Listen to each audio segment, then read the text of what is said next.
রাধে রাধে। দেখুন, এক ব্যক্তি দিন দুঃখী কাঙাল এক ধনীর বাড়িতে গেল চাকরি করবার জন্য, কাজ করবার জন্য। বলল, বাবু আমাকে একটা কাজ দেন, আমি খেতে পাই না। বললো, বেশ বাবু, তুমি আমার ঘরে কাজ করবে, ভালো কথা, তবে শোনো, আমি প্রতিদিনের রোজটা দিতে পারবো না, আমি কাজে ব্যস্ত থাকি, তুমি কর্ম করে যাও, মাসের শেষে আমার থেকে বুঝে নিবে। হরি বল। কিন্তু ওই ব্যক্তির ভালো লাগলো না যে মাসের শেষে পাবো, আমার দিন চলবে কেমন করে, না অন্যত্র যাই। আর এক বাড়িতে গেল, সেখানেও একই কথা, তুমি কর্ম করো, মাসের শেষে বুঝে নেবে। সেখানেও কাজ করলো না। অবশেষে গেল আরেকটা বাড়িতে, সেই বাড়ির মালিক হলেন এক মহিলা। তাকে বললেন, মা আমি আপনার বাড়িতে কাজ করতে চাই, আমাকে একটা কাজ দেন, আমি দিন দুঃখী কাঙাল। বলছে, বাবু আমারও একটা লোকের প্রয়োজন। বেশ তুমি কাজ করো, তবে হ্যাঁ আমি মাসের শেষে হিসাব করে দিতে পারবো না, তুমি যেদিন যতটা কাজ করবে আমার থেকে ততটা রোজ তুমি বুঝে নেবে, টাকা বুঝে নেবে। হরিবোল হরিবোল। এই গল্পের মাধ্যমে আমি কি পেলাম জানেন মা? দেখুন, আমরা যারা তপস্বী তাদের কাছে গেলাম, তপস্যার দ্বারায় ভগবানের কৃপা পাবো। তারা বললেন, তপস্যা করো, তপস্যার পরে তোমাকে মুক্তি দেব। সারা জীবন তপস্যা করে যাব, শেষে মুক্তি? যদি আমার তপস্যা সম্পূর্ণ না হয় তাহলে সব বিফল। হরিবল। আমার পছন্দ হলো না, আমি কর্ম করতে পারলাম না, আর এক ঘরে গেলাম কর্ম করবার জন্য। তিনি বললেন, আমার ঘরে এসেছো, তুমি যোগ সাধনা করো, যোগ সাধনা করলে তোমার পরমাত্মাকে দর্শন করো। হরিবল হরিবল। আমি যোগ সাধনা অবলম্বন করব, পরে পরমাত্মা দর্শন পাবো? না, তা হতে পারে না। তাই সে কর্ম ভালো লাগলো না। অবশেষে গেলাম আরেকটা বাড়িতে, সেই বাড়ির মালিক হলেন মহিলা। তিনি কে? তিনি হলেন ভক্তি মাতা। তিনি বলবেন, কাজ করবে আমার ঘরে, কর্ম করো, তবে হ্যাঁ যতটা কর্ম করবে ততটা প্রতিদিনের রোজ তুমি বুঝে নেবে, তুমি যতটা হরিনাম করবে ততটা ভক্তি, ততটা প্রেম তোমাকে আমি দান করব, প্রেম ভক্তির অধিকারী হয়ে জগতে বিচরণ করবে। এটাই গৌর হরিবল হরিবল। মানুষ অনেক জনকল্যাণ করে, জগতে অনেক মানুষ আছে জনকল্যাণ করবার জন্য হাতটা বাড়িয়ে দেয়। দেখুন, কেউ হয়তো দুমুঠো খেতে পায় না, কষ্ট পাচ্ছে ক্ষুধায়, তার কাছে ছুটে যায়, কিছু টাকা দেয়, কিছু চাল দেয়। জনকল্যাণ করছে, এটাই গর্ব করে জগতে বলে, আমি অমুক জনকে কল্যাণ করলাম গো, তার কিছু অর্থ দিলাম, চাল দিলাম, এইমাত্র দিয়ে এলাম। আচ্ছা বলুন তো, সত্যই কি মানুষ জনকল্যাণটা করতে পারে, প্রকৃত কল্যাণটা করতে পারে? না। কারণ যে ব্যক্তির চাল দিয়েছে, অর্থ দিয়েছে, আবার চাল ফুরিয়ে যাবে, অর্থ ফুরিয়ে যাবে, আবার তার খিদে পাবে। কেউ হয়তো হাসপাতালে ভর্তি আছে, কোনো মানুষ ছুটে গেল, কিছু ওষুধ কিনে দিল, কিছু ফল কিনে দিল, কিন্তু ওষুধ ফুরিয়ে যাবে, ফল ফুরিয়ে যাবে, আবার তার ব্যাধি আসবে। হরিবল। তাই জনকল্যাণটা সম্পূর্ণভাবে জীব করতে পারে না, আত্মকল্যাণ তো দূরের কথা। আত্মকল্যাণটা কেমন? দেখুন, আপনি বাড়িতে পাখি পুষেছেন, পাখি পুষে খাঁচার মধ্যে পাখিটাকে ধরে রেখেছেন, তার পায়ের শিকল দিয়ে বেঁধে রেখেছেন, আপনি সময় মতো খাবার দিচ্ছেন, জল দিচ্ছেন, আপনি ভাবছেন যে আমি পাখিটার কল্যাণ করছি, কিন্তু বুকে হাত দিয়ে বলুন তো, সত্যই কি পাখিটার কল্যাণ করা হচ্ছে? না। কেন? আপনি খাবার দিচ্ছেন, জল দিচ্ছেন, এটা সত্য কথা, কিন্তু তাকে তো বন্দি করে রেখেছেন, তার স্বাধীনতা নেই, সে খাঁচায় বন্দি আছে। কল্যাণটা কখন সম্পূর্ণ হবে জানেন? যখন পায়ের শিকলটা খুলে, খাঁচার দরজা খুলে তাকে মুক্ত করে দেওয়া হবে, তখন তার কল্যাণটা হবে। তেমনি সেই অনাদিকাল হতে আমাদের দেহ খাঁচার মধ্যে পরমাত্মা রূপ পাখি বন্দি আছে, তাকে মুক্তি দিতে কেউ পারছি না, তাকে তো মুক্তি দিতে হবে। আর মুক্তি দিতে গেলে চাই কেবল এই নাম, এই নাম শ্রবণ করতে হবে। তাই আজকের আপনাদের দরজায় এই কমিটির সদস্যবৃন্দ ভিক্ষা করে, কষ্ট করে, নিজেদের স্বার্থ পরিত্যাগ করে, নিজেদের কার্য ভুলে আপনাদের দরজায় গেছে, আঁচল পেতেছে, ভিক্ষা করে এনেছে, এই কুঞ্জ নির্মাণ করেছে। তাদের স্বার্থকতা নেই মা, আপনাদের সেবার জন্য, আমার গৌর গোবিন্দের সেবার জন্য। তাই আপনারা প্রেমিক ভক্ত, শুধু আনন্দ ভোগ করবেন, শুধু নিয়ে যাবেন, দেবেন না তা তো হতে পারে না। কিছু দিলে কিছু পাওয়া যায়, আপনি কিছু দেবেন আর সাথে সাথে কিছু পাবেন। রাধে রাধে। আরেকটা ছোট্ট করে গল্প বলে নি। দেখুন ভক্তি দেবীর কত কৃপা জানেন মা। ভক্তিটা সহজে পাওয়া যায় না, পাওয়া যায় কখন? সাধু সঙ্গের মাধ্যমে। আজকের হরিবাসরে বসে আছেন, আপনারা দর্শন করছেন যে আমাদের গ্রামের মানুষ এসে বসে আছে, কিন্তু আমি দর্শন করছি আমার মহাপ্রভুর গণ, আমার নিতাই চাঁদের গণ, সবাই এসে আলো করে বসেছে। হ্যাঁ, তা সাধু সঙ্গের মাধ্যমে ভক্তিটা লাভ করা যায়। বৃন্দাবন বিলাসিনী করুণাময়ী রায়ধনী বেলি অসকালে শ্রী যমুনায় নাইতে গেলেন, অবগাহন করতে গেলেন শ্রী বিষ্ণু। হরিবোল, মনটা চঞ্চল হয়ে যায় তো, তাই সব কিছু গুলিয়ে যায়।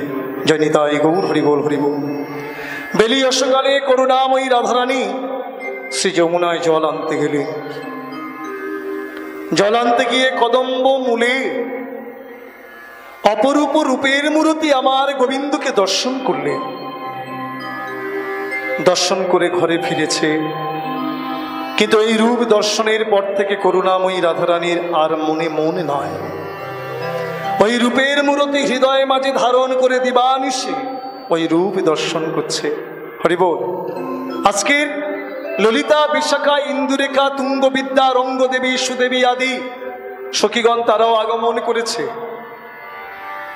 অন্যান্য দিন সখীগণ যখন করুণাময়ী রাধারানীর কাছে আসে, করুণাময়ী রাধারানী আনন্দিতা হয়ে এগিয়ে গিয়ে জনে জনে প্রেম আলিঙ্গন করে কত আদর করে কাছে বসায়। আজকের করুণাময়ী রাধারানী আদর করল না, আলিঙ্গনও করল না, বসে বসে কেবল কাঁদছে। ললিতা, বিশাখা, ইন্দুরেখা জিজ্ঞাসা করলেন, সখী তোমার চোখে কেন জল? এই নিরজনে বসে বসে রাধে তুমি কাঁদছ কেন? তোমার নয়নে এত প্রেম বাড়ি কেন? ও বুঝেছি, এই নিরজনে বসে বসে একাকিনী তুমি গোবিন্দের রূপের চিন্তা করছো, যার জন্য তোমার নয়ন হতে প্রেমধারা ঝরছে। হে রাধে, হে বৃন্দাবন বিলাসিনী, আমরা যে তোমার চরণ প্রান্তে এসেছি, কৃপাময়ী কৃপা করে প্রাণনাথ প্রাণ গোবিন্দের রূপের কথা আমাদের কাছে প্রকাশ করো। তোমার বদনে রূপের কথা শ্রবণ করে আমাদের তপ্ত হৃদয় শীতল করি।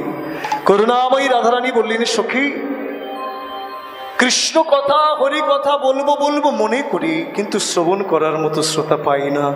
আজ যখন তোদের হৃদয় কেঁদেছে, আমি বলি তোরা শ্রবণ কর, তোদের তপ্ত হৃদয় শীতল হবে। করুণাময়ী রাধারানী নিজেই বক্তা হয়ে সখীগণকে শ্রবণ করাচ্ছেন গোবিন্দ রূপের কথা।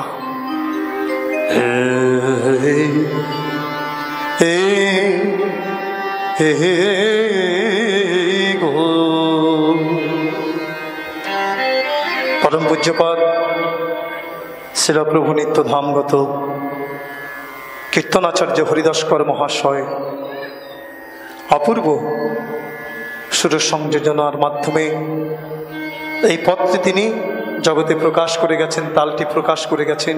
তালটির নাম হলো মিশ্র মল্লার তিওর তাল। হরিবোল হরিবোল। আমি এই তালটি আস্বাদন করেছি, অধ্যয়ন করেছি আমার শ্রদ্ধেয় দিদি নবদ্বীপ ধামবাসী শ্রী অর্চনা দেবী মণ্ডল। রাধে রাধে, তাই গৌর, হরিবোল হরিবোল।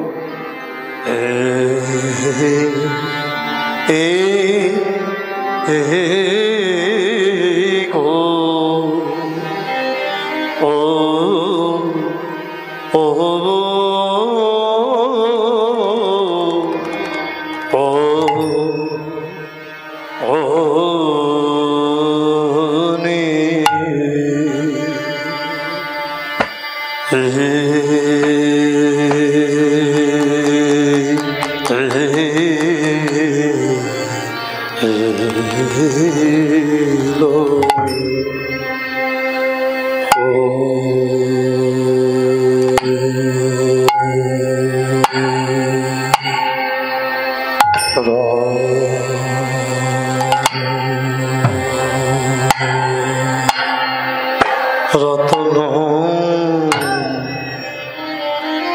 নীল রতন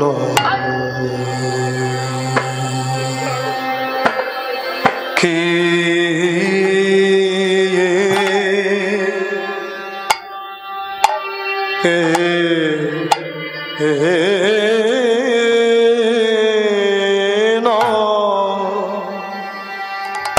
কিয়ে নব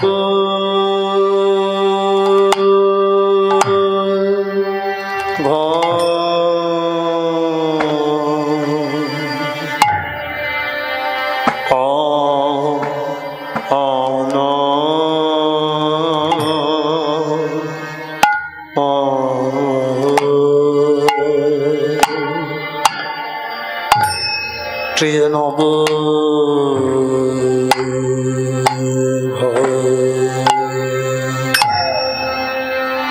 নব ঘন ঘটা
কিয়ে নব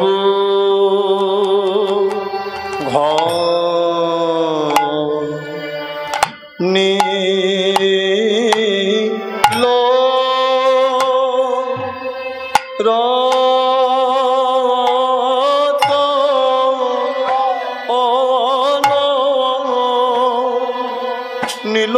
রতন কি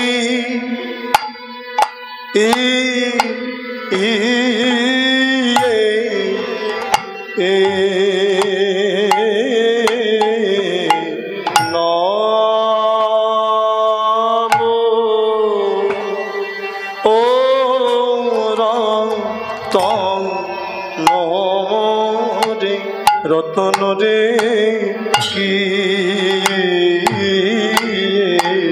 কি বাণী লো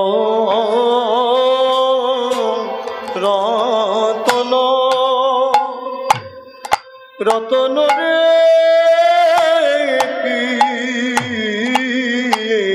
কি বাণী লো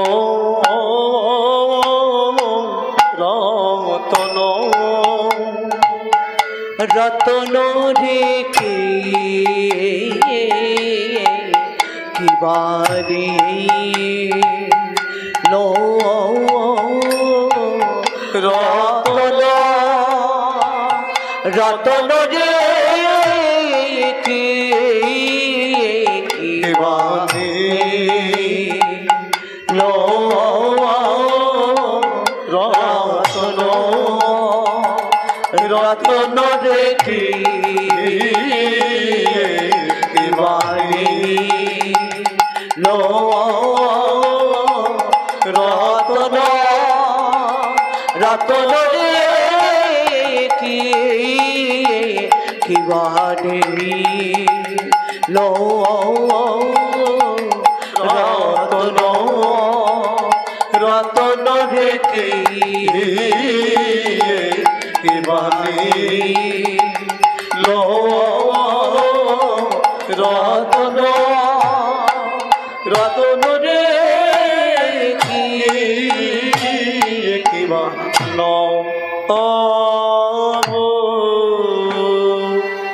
নব ঘন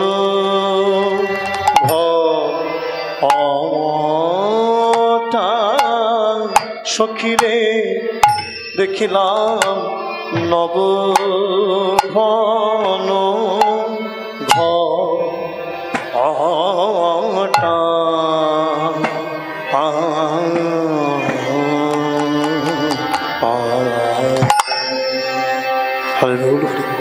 করুণাময়ী রাধারানী সখীদের কাছে রূপের বর্ণন করছেন। নীল রাতালকে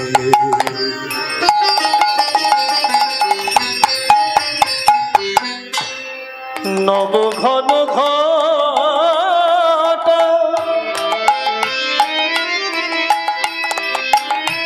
নব ঘন ঘটা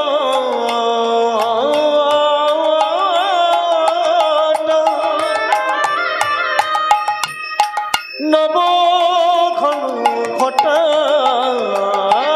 নীল রাতালকিয়ে নব ঘন ঘটা নব ঘন ঘটা নব ঘন ঘটা নখিলে নখন নহে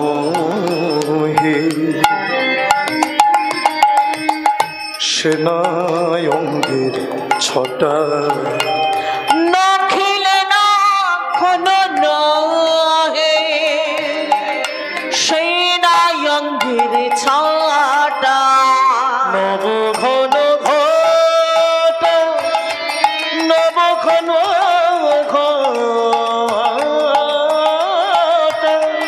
নব ঘন ঘটা নীল রাতালকিয়ে নব ঘন ঘটা নব ঘন ঘটা নব ঘন ঘটা সখীরে, আমার প্রাণ বধূকে দর্শন করলাম, কিন্তু আমি বুঝতে পারলাম না এ কি নীলকান্তমণি নাকি নূতন মেয়ে। হরি বল। গোবিন্দের অঙ্গের বর্ণটা কেমন? নূতন মেয়ে। দেখুন, আষাঢ় শ্রাবণ মাসে দিবাভাগে মেঘের উদয় হয়, একেবারে ঘনীভূত হয়ে আসে, মনে হয় যেন এখনই বৃষ্টি নামবে। আর এই ঘন মেঘের মধ্যে যখন বিদ্যুৎ চমকিত হয়, আর বিদ্যুৎ চমকাবার সাথে সাথে মেঘের যে বর্ণটা হয়, এটাই হলো আমার গোবিন্দের অঙ্গের বর্ণ। হরিবল হরিবল। সখীরে, কৃষ্ণ নবঘন মেঘ আমার হৃদয়ে আকাশে উদয় হলো বটে, কিন্তু আমার নয়ন হতে বর্ষণ হলো না। তবে আমি দেখেছি আমার প্রাণ বধূকে কোথায় জানিস? কদম্বের তলে গিয়ে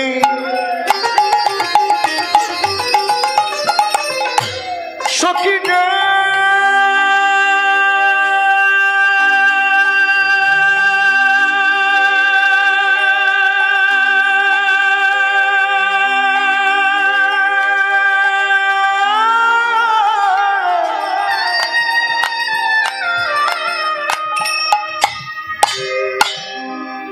ললিতা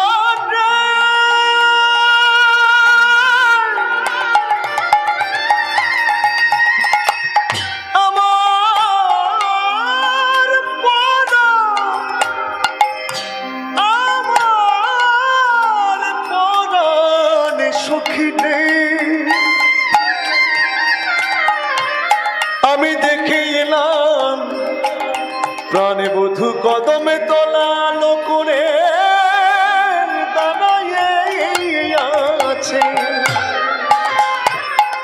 কদম বেরো তবে কি শামচিকনিয়া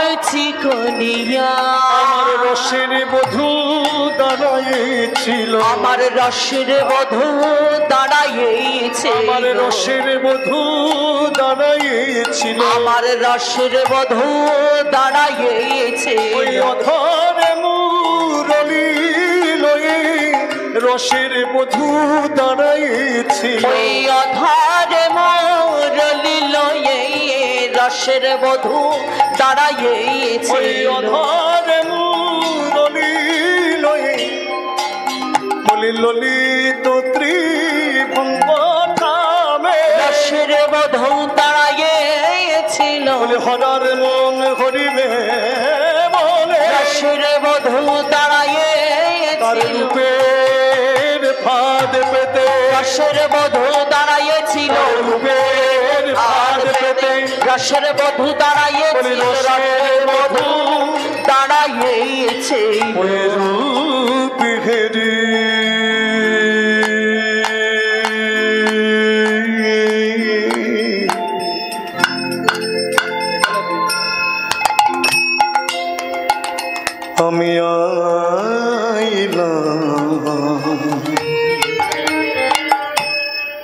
আমার জাতি কুলে মজাইয়া ওই রূপাহারে আইলাম আমি জাতি কুল মজাইয়া। সখী রে আমার জাতি কুল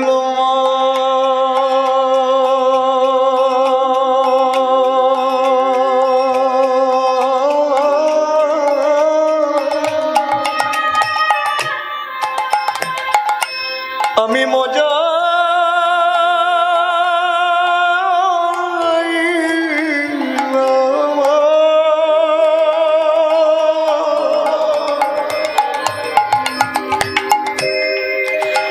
আমার জাতি কুলমা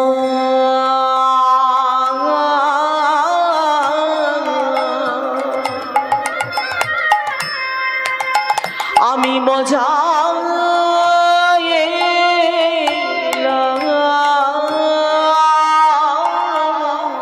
সখীরে আমার প্রাণে বধুর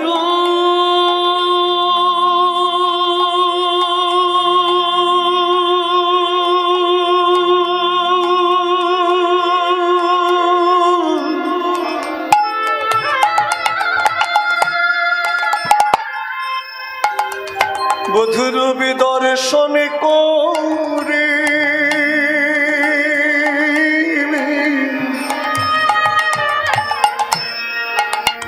আমার জাতি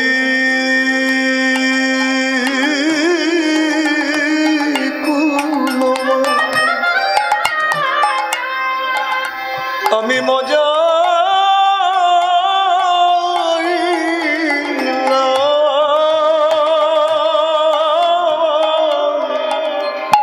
আমার বধুরু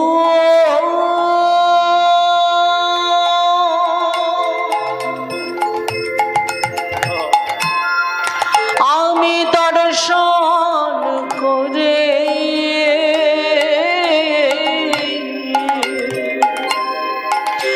আমার জাতি কুলমা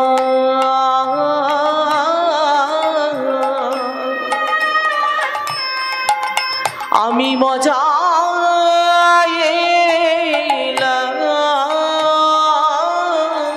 সখীরে আমাদিয়া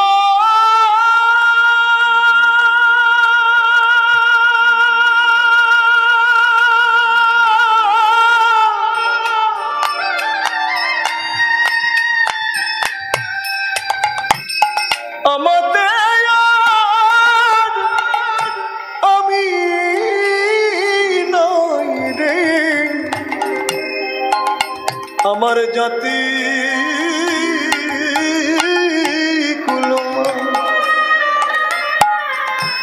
আমি মজা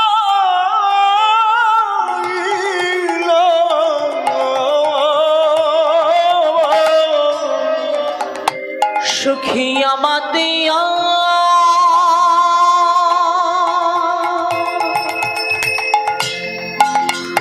আমি নাই রে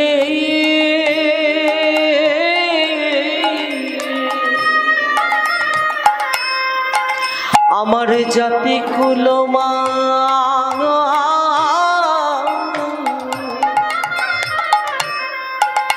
আমি মজা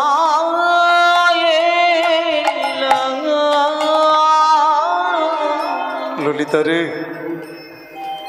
অভিশাখা আমার প্রাণ বধূকে দর্শন করে না আমার জাতি কুলমান যা কিছু ছিল আমার বধূর চরণে আমি নিবেদন করেছি আমার বলতে আর কিছু না তবে সুখে ওই রূপ আমি দর্শন করেছি সেই রূপের কথা বলি শোন দেখলাম কি জানিস চূড়ার উপরে শোভে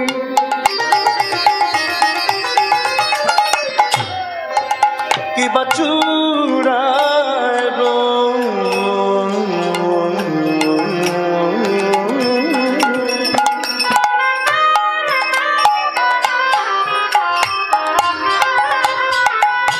চূড়ার উপরে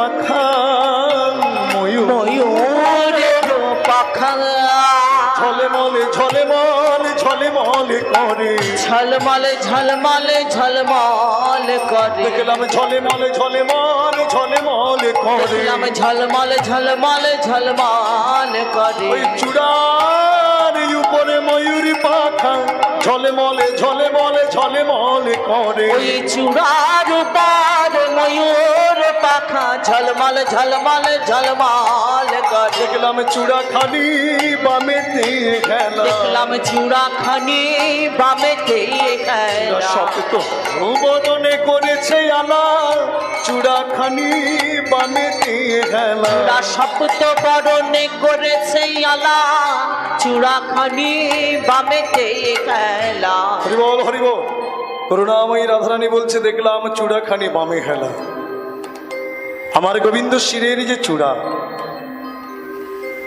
এই চূড়াখানি হলো বামে হেলা রাধে রাধে আমরা হিন্দু সনাতন ধর্মে জন্মগ্রহণ করেছি আমাদের দেবদেবীর অভাব নেই তবে প্রত্যেক দেবদেবীর কিন্তু চূড়া আছে তবে মা একটা কথা কি জানেন একজনের চূড়া থেকেও পড়তে পারে না কেন পড়তে পারে না জানেন আপনাদের অত্যাচার অর্থাৎ মায়েদের অত্যাচার কে বলুন তো ভোলানাথ কুমার ভোলানাথ চূড়া আছে কিন্তু তার পড়ার সময় নেই কেন যদি সব সময় গিয়ে বলে বাবা আমার কন্যার একটা ভালো পাত্র জোগাড় করে দাও বলে এক ঘোড়া যাও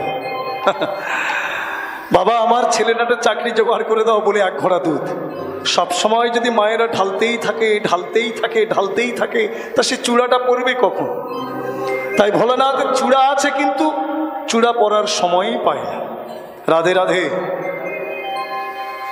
প্রত্যেক দেবদেবীর চূড়া আছে সবার চূড়াগুলি যদি একটা স্থানে রাখা যায় আর তার মধ্যে যদি আমার গোবিন্দ শিরের চূড়াখানি থাকে এক পলক দর্শন করলে বলে দেওয়া যাবে যেটা গোবিন্দ শিরের চূড়া কেন কেবল গোবিন্দ শিরের চূড়াখানি বামে হেলা আর সবার চূড়াগুলি সব সোজা খাড়া হয়ে আছে হরিবল হরিবল তা গোবিন্দ শিরের চূড়াখানি বামে হেলা কেন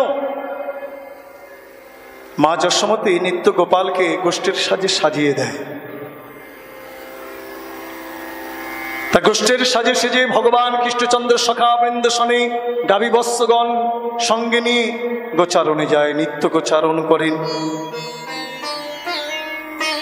বেলি অবসান কালে পুনরায় সখা বৃন্দ শনে গাভী বৎস লয়ে ঘরে ফেরে আর বাৎসল্য প্রেমের মূরতি মা যশোদা সারাদিনের পরে তার নীলমণি গোপালকে নয়নের সম্মুখে পেয়ে বাৎসল্য প্রেমে বিভোর হয়ে প্রেম আরতি করে হরিবল আরতি অন্তে যে রবির তাপ অর্থাৎ সূর্যের তাপে কিরণে যে সর্বাঙ্গ তাপিত হয়েছিল সেই তাপিত অঙ্গ মা শীতল বস্ত্র দিয়ে শীতল করে তারপরে কোলে বসায় ক্ষীরসর নবনী খাইয়ে চিন্তা করে আমার গোপাল পরিশ্রান্ত ক্লান্ত চঞ্চল ধবলিশনে বনে বনে কত বিচরণ করেছে নবতৃণাঙ্কুর চরণে কত বিদ্ধ হয়েছে আমার গোপালের বিশ্রামের প্রয়োজন তাই বিশ্রাম করবার পূর্বে মা কি করেন নিত্য ফুলের শয্যা সাজিয়ে রাখেন তবে যেমন তেমন ভাবে নয় এক একটা ফুল নিয়ে পরীক্ষা করে করে ফুলের শয্যা সাজায় মা ভগবানকে সেবা করতে গিয়ে আমরা কি করি গাছের ফুল তুলি গাছের ফুল তুলে একবার গোবিন্দ চরণে নিবেদন করি আমার গৌর চরণে নিবেদন করি একবারের জন্য আমরা বিচার করি না দেখি না যে এই ফুলের মধ্যে বিষাক্ত কীট আছে কি না কাঁটা আছে কি না যে কাঁটা আমার গৌর চরণে আমার গোবিন্দ চরণে বিদ্ধ করতে পারে যে বিষাক্ত কীট আমার গোবিন্দ চরণে দংশন করতে পারে তাহলে কতই ব্যথা না দেবে এই অনুভবটা আমাদের নেই কিন্তু মা যশোদা নিত্য এক একটা ফুল পরীক্ষা করতেন কোন ফুলের মধ্যে বিষাক্ত কীট আছে কাঁটা আছে তাকে বঞ্চিত করতেন যার মধ্যে বিষাক্ত কীট নেই কাঁটা নেই আর যে ফুলটা সব থেকে বেশি নরম মানুষের শরীরের সব থেকে নরম স্থান কোনটা জানেন নয়ন মাগো পথে চলতে চলতে যদি সূক্ষ্ম আদি সূক্ষ্ম ধূলিকণা এসে চোখে পড়ে সাথে সাথে জল বেরিয়ে আসে তা মা এক একটা ফুল নিজের নয়নে ধরে দেখেছে যে ফুলটা মায়ের নয়নে ব্যথা দেয়নি মা বলেছে বাহ সত্যই তুমি আমার গোপাল সেবার উপযুক্ত ফুল, যাও তুমি শয্যা পরে যাও। এইভাবে মা একটা একটা ফুল পরীক্ষা করে করে ফুলের শয্যা সাজিয়ে রাখে। আর সেই শয্যায় শয়ন করাবার পূর্বে মা চিন্তা করে আমার গোপালের অঙ্গ কেমন কমল হতে অতি সুকমল অঙ্গ। দেখুন মা যশোদা নিত্যই ফুলের শয্যা সাজিয়ে রাখতেন, সেই শয্যায় গোপালকে শয়ন দিতেন। মা প্রভাতকালে গোপালকে স্তন পান করায় আগে উঠে যেতেন, তারপরে গোপাল শয্যা ত্যাগ করতেন। কিন্তু কি দেখা যায়, যে ফুল দিয়ে মা ফুলের শয্যা সাজিয়েছিল সেই ফুলের শয্যায় গোপালকে শয়ন দিয়েছিল, গোপাল যখন শয্যা ত্যাগই করেছে ফুলের যেমন পাপড়ি তেমনই আছে। আমরা যদি ফুলের শয্যায় শয়ন করে কি হবে, ফুলগুলি একেবারে পিষে যাবে। কিন্তু আমার গোবিন্দের এমন সুকমল অঙ্গ, যেমন ফুলের পাপড়ি তেমনি থাকে। তা চিন্তা করছে আমার গোপালের কমল হতে অতি সুকমল অঙ্গ, আর গোপালের অঙ্গে কঠিন অলঙ্কার, যদি অঙ্গে ব্যথা দেয় তার জন্য মা নিত্য অলঙ্কার খুলে ফেলতেন। চরণের নুপুর, কোটিতটের কিঙ্কিনি, গলার হার, কর্ণের কুণ্ডল, নাসার বেসর, করের বলয়া, করের মোহন মুরলী, শিরের চূড়া এক এক করে মা খুলে সীতানের কাছে রেখে বাৎসল্য প্রেমে বিভোর হয়ে আজকে শয়ন করেছে। হরিবল। বাৎসল্য প্রেমে বিভোর হয়ে মা ঘুমিয়েও পড়েছে। রাত্রি গভীর হয়েছে, নুপুর চূড়াকে স্পর্শ করে আছে। চূড়া বলছে এই নুপুর, আর এই নুপুর। নুপুর বলছে চিৎকার করছো কেন? বলে দেখছো না প্রভু শয়নে আছে, চিৎকার করো না। বলে চিৎকার করতে যে তুমি আমাকে বাধ্য করছো। বলে আমি আবার কি করলাম? বারে তুমি যে আমাকে স্পর্শ করে আছো, ছি ছি ছি ছি ছি ছি, তুমি আমাকে স্পর্শ করে থাকবে? বলে স্পর্শ করে আছি তা কি হয়েছে? বারে হে নুপুর, একবার তুমি চিন্তা করো তো, তুমি কোথায় থাকো আর আমি কোথায় থাকি? তুমি গোবিন্দের চরণে থাকো আর আমি চূড়া গোবিন্দের শিরে থাকি। তুমি আমাকে স্পর্শ করবে? সরে যাও, সরে যাও বলছি। এই চূড়া নুপুরের দ্বন্দ্ব দেখে ধীরে ধীরে করের মুরলী বলে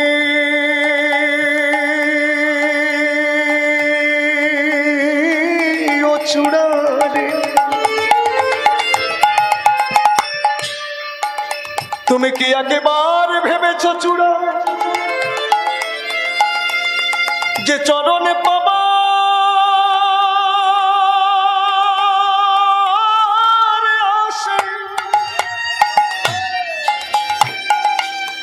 কত দেবতা দিবানিশি হা কৃষ্ণ গোবিন্দ বলে কাঁদে।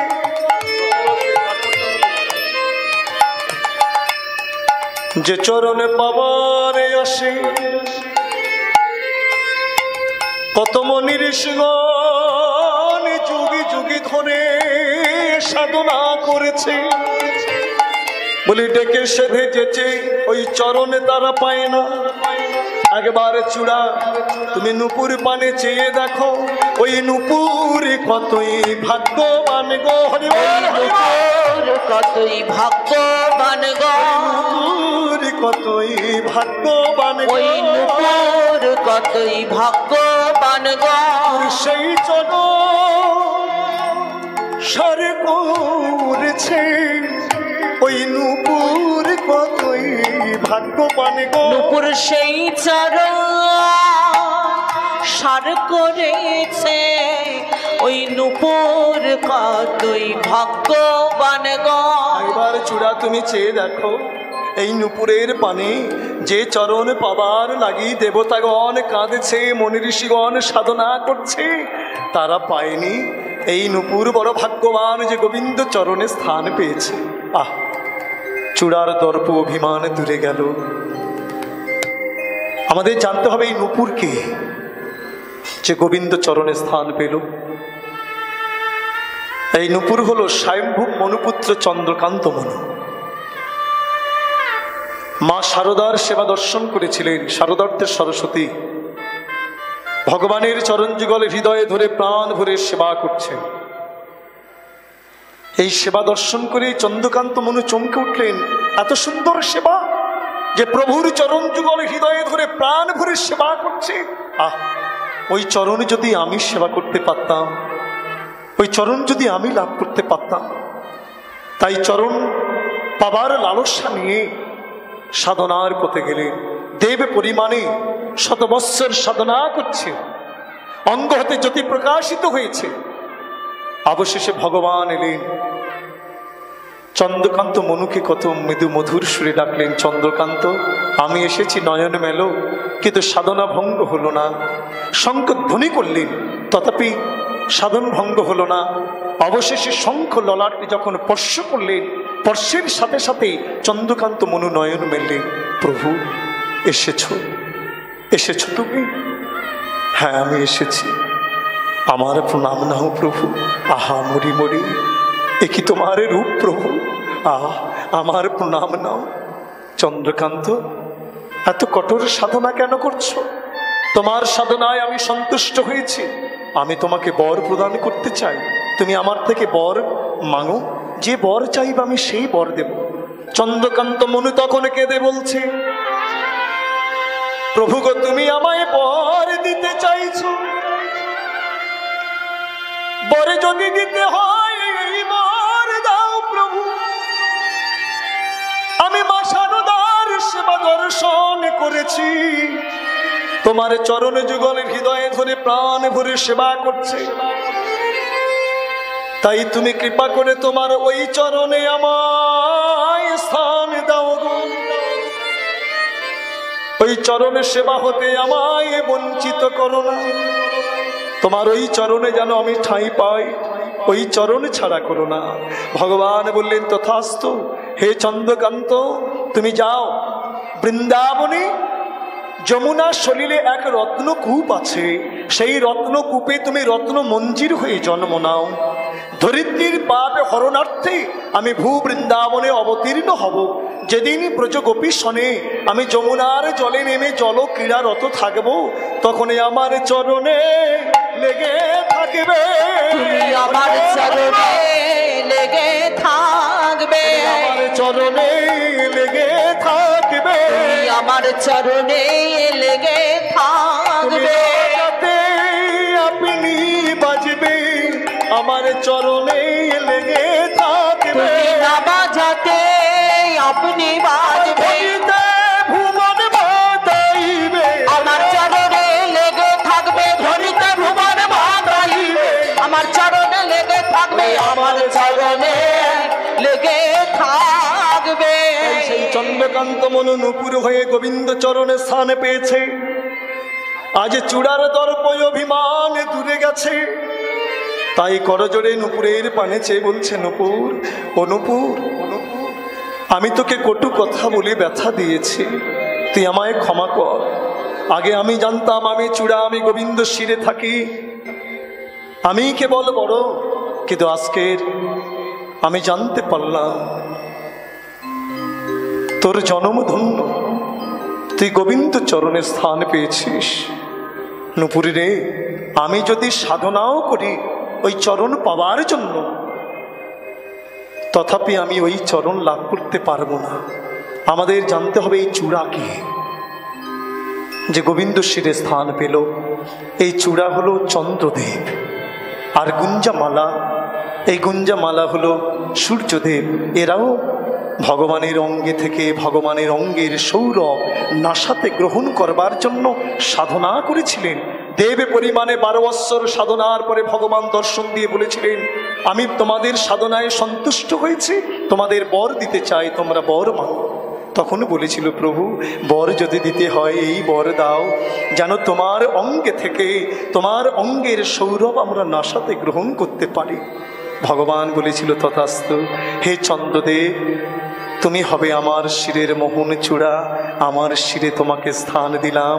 আর সূর্যদেব, তুমি গুঞ্জা মালা হয়ে আমার গলায় দোদুল্যমান থাকবে, যে মালা দর্শনের সাথে সাথেই সখীগণ প্রেমে মোহিত হয়ে যাবে। আর এই যে করের মুরলী, এই মুরলীকে, এই মুরলী হলেন সরস্বতী।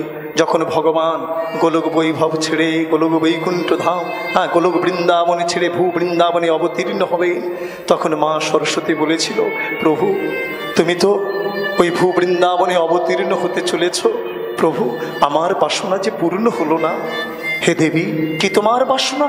প্রভু, আমি তোমার অধরামৃত পেতে চাই, কৃপা করে তোমার অধরামৃত আমাকে দান করো প্রভু।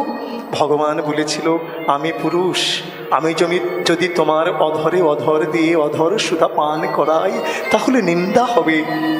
তবে সরস্বতী, তোমার বাসনা পূর্ণ করব, তুমিও যাবে ওই ভূ বৃন্দাবনে, আমার করের মুরলী হয়ে তুমি থাকবে, আমার অধরে থেকে সদাই তুমি আমার অধরামৃত পান করবে। হরি বল, হরি বল। রাধে রাধে। তাই আজকের চূড়া বলছে, নুপুরে রে, আমার জন্ম ধন্য হতে পারে যদি কৃপা করে একেবারে চরণে ধুলি উড়াইয়ে দিতে পারিস। ওই চরণে ধুলি মেখে আমার জন্মে আমি ধন্য করিব। আশার আশা দিন গুনছে, কবে সেই দিন আসবে যে আমি গোবিন্দ চরণ ধুলি অঙ্গে মাখবো। একদিন ভগবান কৃষ্ণচন্দ্র গোষ্ঠভূমি আলো করে অধরে বেনু লইয়ে বেনু বাজাতে বাজাতে চলেছে। রাধে রাধে। চরণের নুপুর জিতং জিতং ভাবে বেজে চলেছে, রুনু ঝুনু ভাবে বেজে চলেছে।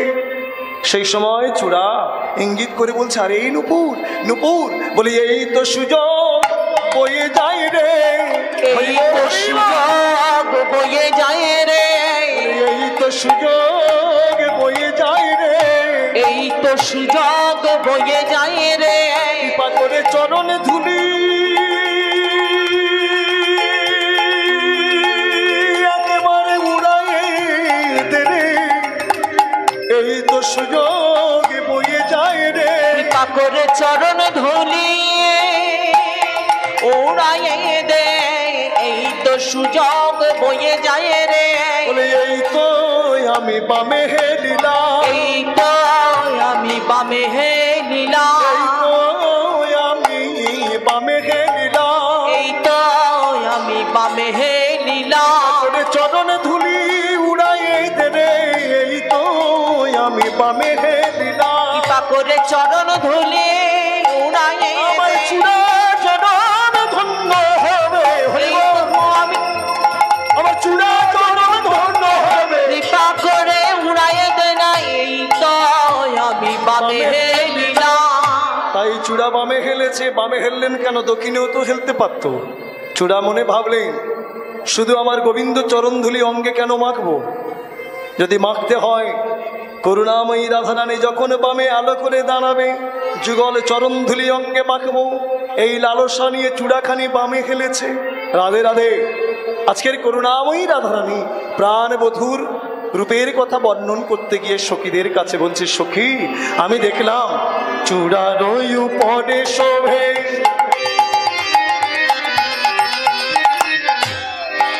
মত্ত ময়ূরের পাখা, ময়ূর পাখা মদন মহেন্দ্র ধনু কি বাদে দেখা, মদন মহেন্দ্র ধনু কি বাদির দেখা। নব ঘন ঘটা, নব ঘন ঘটা, নব ঘন ঘটা নিয়ে নব ঘন ঘটা, নব ঘন ঘটা, নব ঘন ঘটা। সখী, আরো কি দেখলাম জানিস? চূড়া পানে নয়ন দিয়ে যখন গোবিন্দ বদনে নয়ন দিলাম, দেখলাম সখী আমার বধূর বদনে নয় রে। ললিতা বিশাখা বললেন, রাধে, বধূর বদনে নয়ন দিয়ে অনুভব করলি বধূর বদনে নয়, তাহলে কি অনুভব করলি? দেখলাম বদন কমল কিয়ে কি বাবা বদন,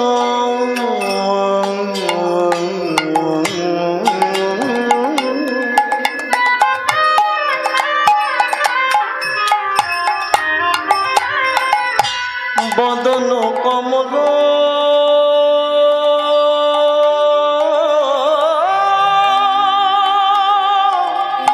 ও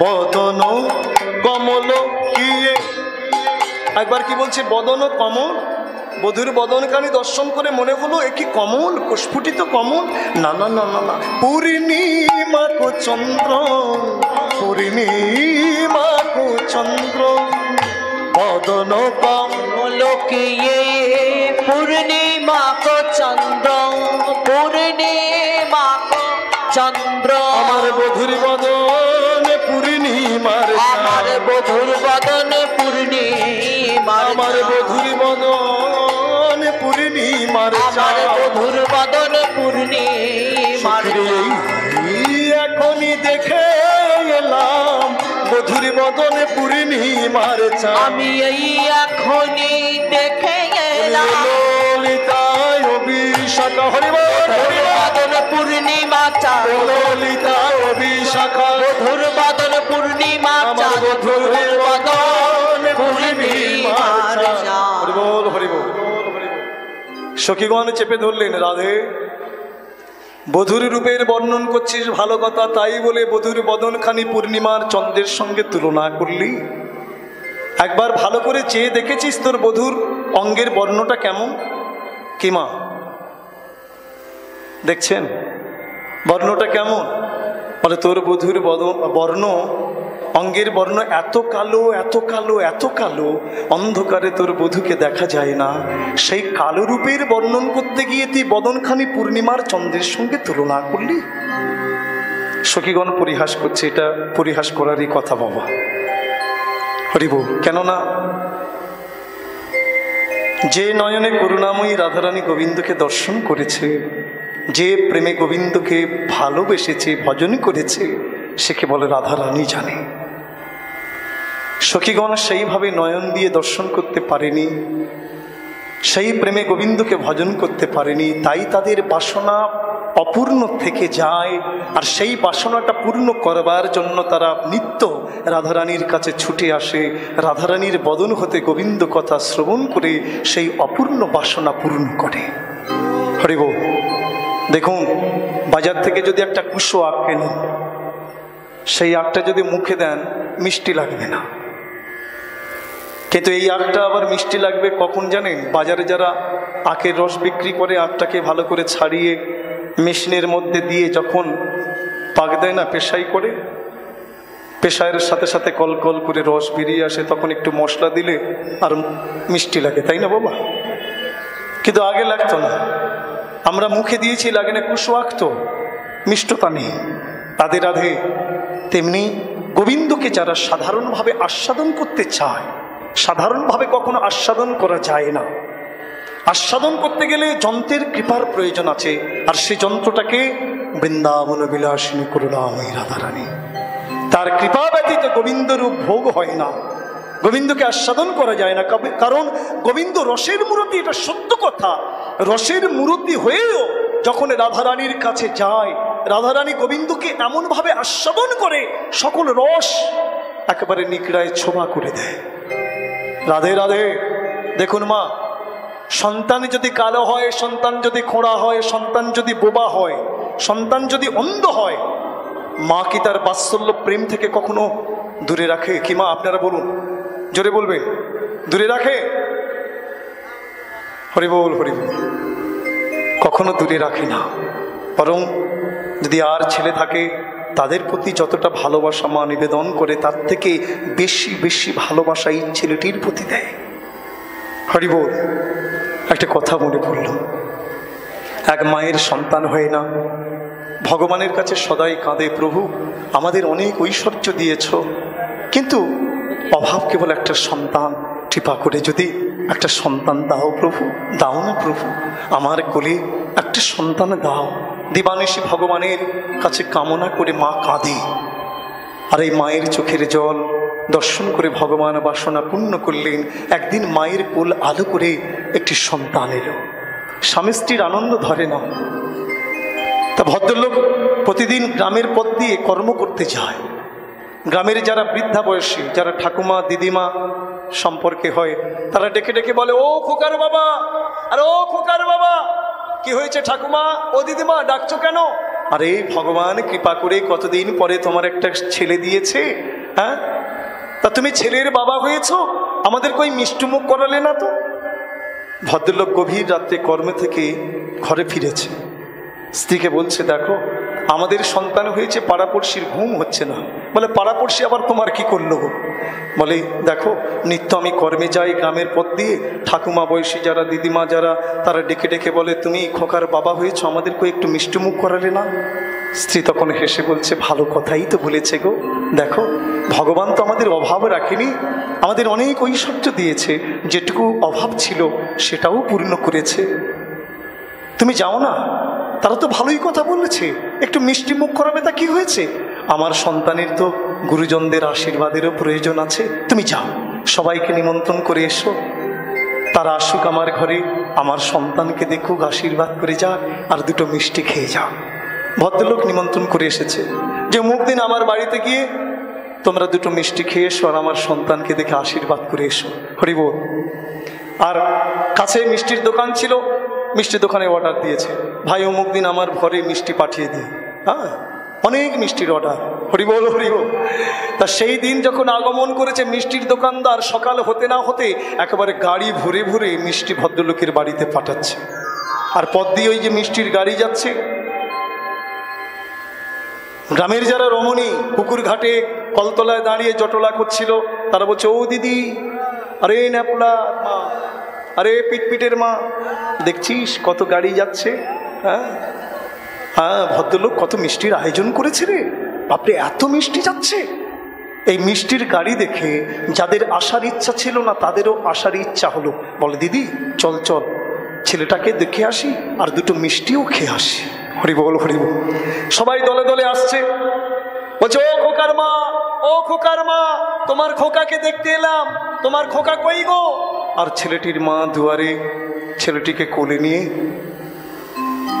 বারবার নাচাচ্ছে আর প্রেম চুম্বন দিচ্ছে, আদর করে বলছে, আমার সোনার চাঁদরে, আমার সোনার চাঁদরে, আহা আহ, আমার সোনার চাঁদরে, কত আদর করছে, ভালোবাসছে, রাধে রাধে।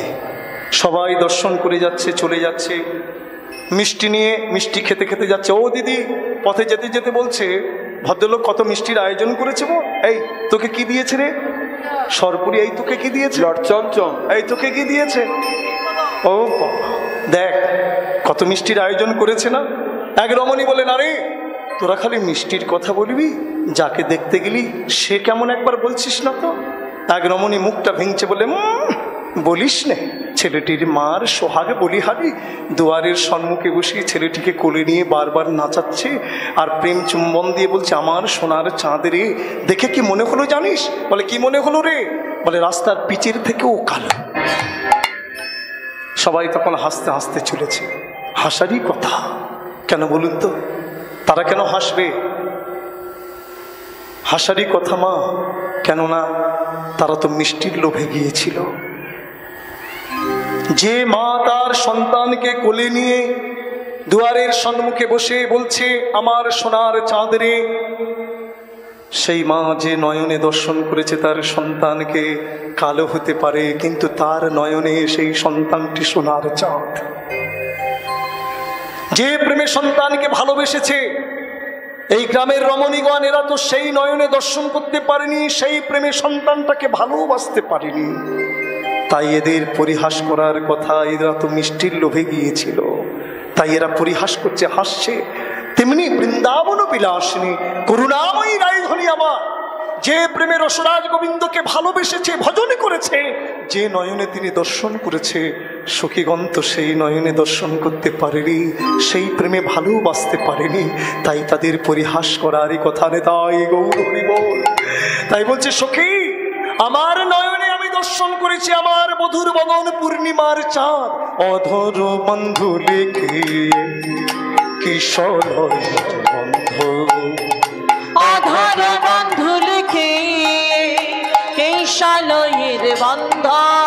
আমার বধুর অধর কেমন জানিস? বান্ধুলি ফুল। বান্ধুলি ফুল কেমন? আমরা যাকে বন্ধু ফুল বলি, একসঙ্গে অনেক ফুল প্রস্ফুটিত হয় না, ছোট্ট ছোট্ট, এই হলো বান্ধুলি ফুল। অধর বান্ধুলি কিশোর বন্ধ আধার বন্ধুল কে কেশালয়ের বন্ধ আহে অতি সুমধুর মুরলী কোষানে ভাঙিল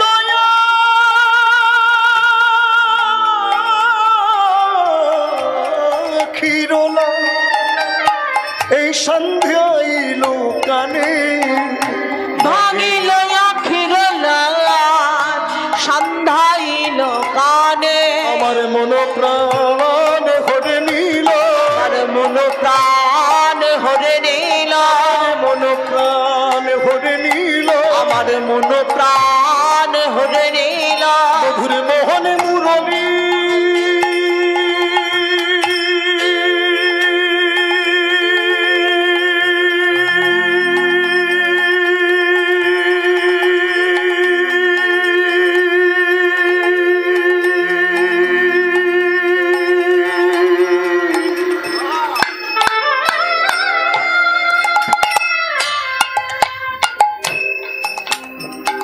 মোহন মুরলী গানে শোনায় সখীরে আমার মন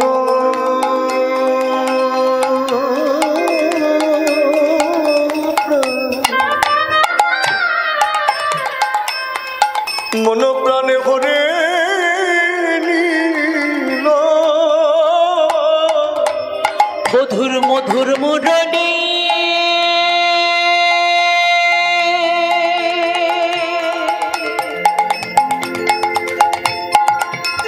গান শোনায়ে আমার মন প্রাণ হরে নীল সখীরে আমাতে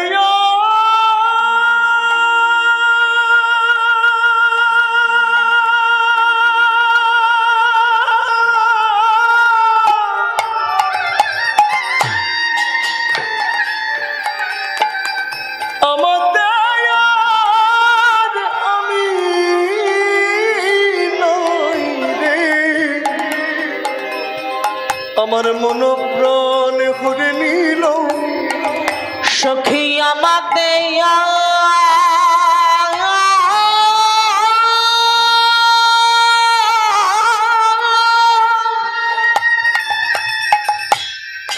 সখী আমাতে আমি নই রে আমার মন প্রাণ হরে নীল আমাতে আর আমি নই মোহন মুরলীর গান শোনায় হরে প্রাণ হরে নীল মোহন মুরলীর গান শোনায় মন প্রাণ হরে নীল মন প্রাণ হরে নীল ললিতারে অভিশাখা আমার প্রাণ বধুর মোহন মুরলীর গান শুনে আমার মন প্রাণ সব বধুর চরণে দিয়ে দিলাম রে। তবে হ্যাঁ, ওই বদন দর্শন করতে করতে যখন আমি নয়নে নয়নে দিলাম, দেখলাম কি জানিস, আমার বধুর যুগল নয়নে নয় রে। ললিতা বিশাখা বললেন, রাধে, প্রাণ বধুর নয়নে নয়ন দিয়ে তুই বুঝলি তোর বধুর যুগল নয়ন নয়, তাহলে কি দর্শন করলি? দেখলাম কি জানিস, নয়ন কমল কি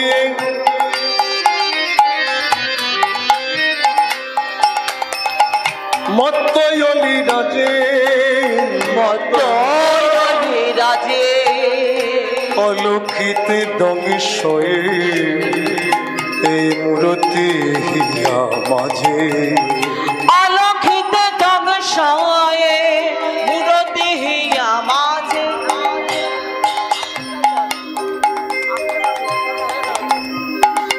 অলক্ষিতে দমিশয়ে ওই মূরতি হিয়া মাঝে অলক্ষিত দংশয়ে মূরতি হিয়া মাঝে। সখী ললিতা, আমার প্রাণে বধুরে যখন যুগলে নয়নে নয়নে দিলাম, দেখলাম নয়ন নয় যেন মাতাল